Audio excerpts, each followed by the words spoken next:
என்னோட கருத்து இந்த சமூகத்துக்கு பயனுள்ளதாக இருக்குன்னு நினைக்கிறவங்க மட்டும் இந்த மூவேந்தர் மீடியாவை சப்ஸ்கிரைபிள் பண்ணிவிட்டு பெல் ஐக்கானை ஆள் கொடுத்து ஃபாலோ பண்ணிக்கோங்க. நன்றி. மூவேந்தர் மீடியா பாண்டிய டிவி நேயர்களுக்கு வணக்கம். அதாவது இந்திய சுதந்திர போராட்ட வீரர் சமூகநீதி காவலருமான ஐயா தியாகி இமானுவேல் ஷேர்னார் அவர்களுடைய 67ஆம் ஆண்டு வீரவணக்க நாள் மற்றும் குருபூஜை விழாவானது ராமநாதபுரம் மாவட்டம் பரமக்குடியில் செப்டம்பர் 11ஆம் தேதி அனுசரிக்கப்பட இருக்குது. இங்கே தமிழர் மீட்பு கழகத்தோட தலைவர் திரு கரிகாலமல்லர் வந்திருக்காங்க. அவங்கள்ட்ட தான் ஒரு சில விஷயங்கள்லாம் நம்ம கேட்க போகிறோம். அண்ணே வணக்கம். வருகின்ற செப்டம்பர் 11 ஐயாவோட இந்த வீரவணக்க நாள் குருபூஜை விழா நடைபெற இருக்குது. நீங்கள் என்ன காரணத்துக்காண்டி இன்றைக்கி வந்திருக்கீங்க?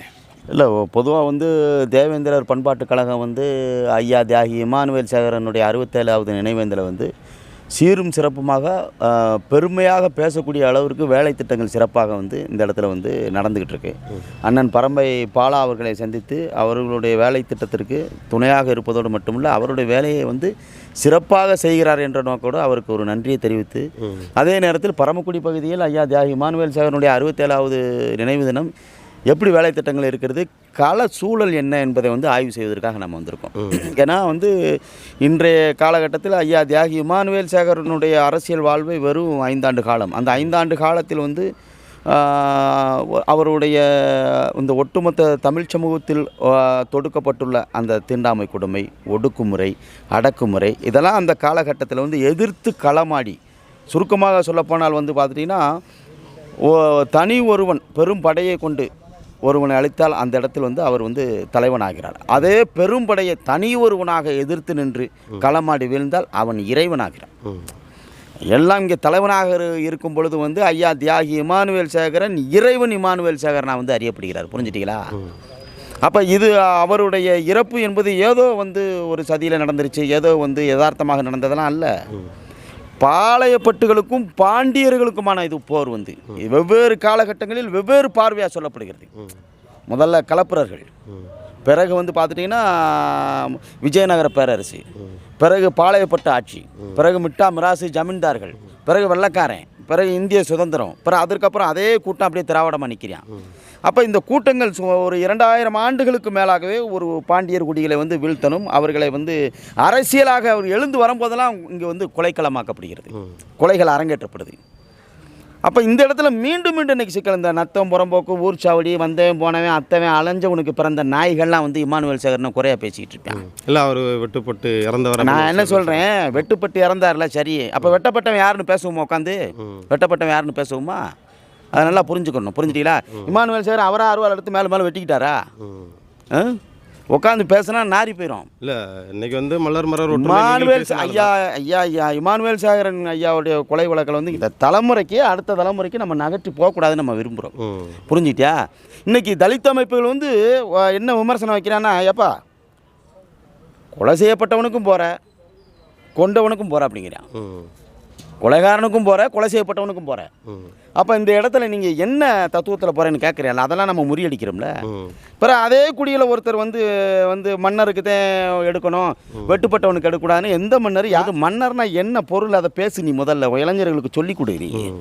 மன்னர்னா இளைஞர்களுக்கு நீ என்ன சொல்ல போகிற? வரலாறு உண்மையை பேசு, சான்றுகளோடு எடுத்து வை. புரிஞ்சுக்கிட்டீங்களா? மரவருடைய இளைஞர்களுக்கு அதை நீ பேசணும். பிறகு அதை விட்டுட்டு நீ அப்போ வெட்டுப்பத்து செத்தவனுக்கு 144, அப்போ வெட்டப்பட்டவனுக்கு என்னங்கிற கேள்வி ஒன்று இருக்குல்ல. இப்போ அவராக வெட்டிக்கிட்டாரா? இப்போ 1967 கால்புடி நெல் உயர்வுக்காக பேசிய அந்த கூலி தொழில் 47 பேர் உயிரோடு எரிச்சான். புரிச்சுட்டா கோபாலசாமி நாயுடு? ஆனால் அரசு அவனை விடுதலை பண்ணுச்சு. அதற்கு பிறகு அவர் என்ன அரசு அவரை விடுதலை பண்ணுது அப்படின்னா, மிட்டா மிராசு ஜமீன்தார் எப்படி அப்போ கொலை செய்வார், இதெல்லாம் கொலை செய்யறதுக்கான வாய்ப்பு இல்லைன்னா மக்கள் அதிகாரம் அவனை அடித்தாங்க. அதே துண்டுகளாக வெட்டி போட்டு கொண்டேன். 47 துண்டுகளாக அடித்து கொண்டேன். அதனால் கோபாலசாமி நாயுடு யோக்கியம் கிடையாது. அப்போ நம்ம இமானுவேல் சேகரனுடைய காலகட்டத்தில் அவர் நடந்த இந்த சம்பவங்கள் அடுத்த தமிழ் சமூகத்திற்கு நம்ம நடத்தி போகிறதுக்கு, அதை கடத்துறதுக்கு நம்ம விரும்பலை. இல்லை, குறிப்பாக இருக்கும்போது ஐயா இமானுவேல் எந்த கம்யூனிட்டியும் ஐயா இமானுவேல் சேகரர் விமர்சனம் செய்வதோ இல்லை தவறுலாம் சித்தரிப்பதோ கிடையாது. குறிப்பிட்ட அந்த சமூகத்தில் ஒரு சிலர் மட்டும்தான் இந்த சிக்கலை உருவாக்குறாங்க. அதாவது அவங்க சமூக ரீதியாக ஒரு சிலர் மட்டும்தான் இந்த சிக்கலை உருவாக்குறாங்க. ஏன்னா ஒட்டுமொத்த பேரை நம்ம சொல்லிட முடியாது. அந்த சமூகத்தில் ஒரு சில பேர் தானே உருவாக்குறாங்க. இது எப்படி சமூக பிரச்சனையாக? நல்ல நல்ல தாய், நல்ல தலைமுறைக்கு இந்த போன்ற கலகங்கள், இது போன்ற குலவெறி தாக்குதல்கள், இது போன்ற சிக்கல்கள் வந்து இந்த அடுத்த தலைமுறைக்கு நம்ம கடத்தக்கூடாது. புரிஞ்சுக்கிட்டியா? ஏன் நமக்கு வழி இல்லையா? நமக்கு வழி இல்லையாப்பா?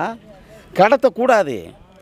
அப்போ இந்த நத்தம் புறம்போக்கு ஊர் சாவடி அந்தது அத்தது வேலையை பார்க்கும். புரிஞ்சுக்கிட்டியா?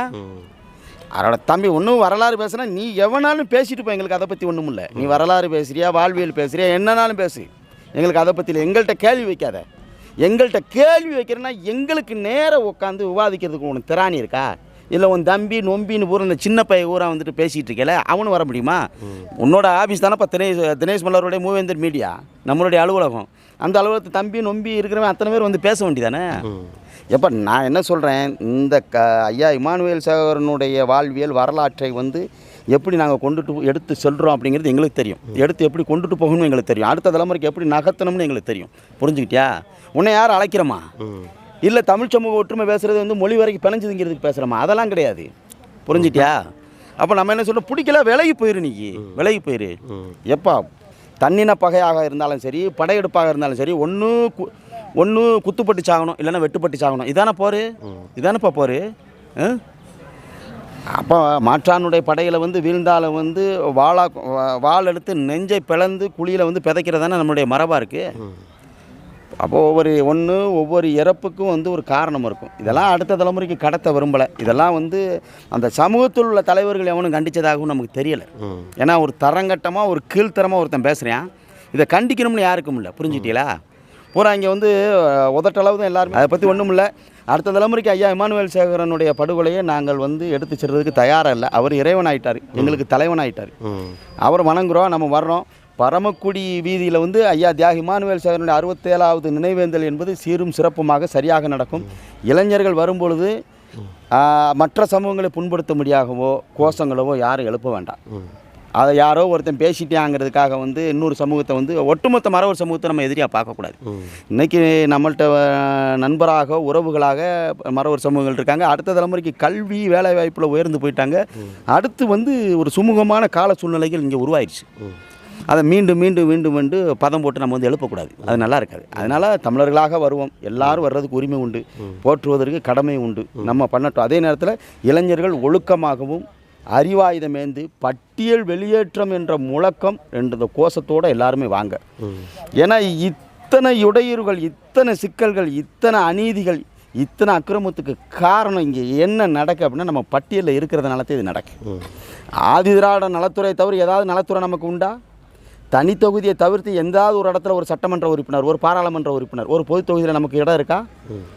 இல்லை. ஒரு மாவட்ட செயலாளர், ஒரு மண்டல செயலாளர், ஒரு மாநில செயலாளர், ஒரு ஒன்றிய செயலாளர், எங்கேயாவது ஒரு இடத்துல ஒரு தேவேந்திர வேளாளர் சமுதாயத்தில் கொடுத்துருக்கானா? இல்லை.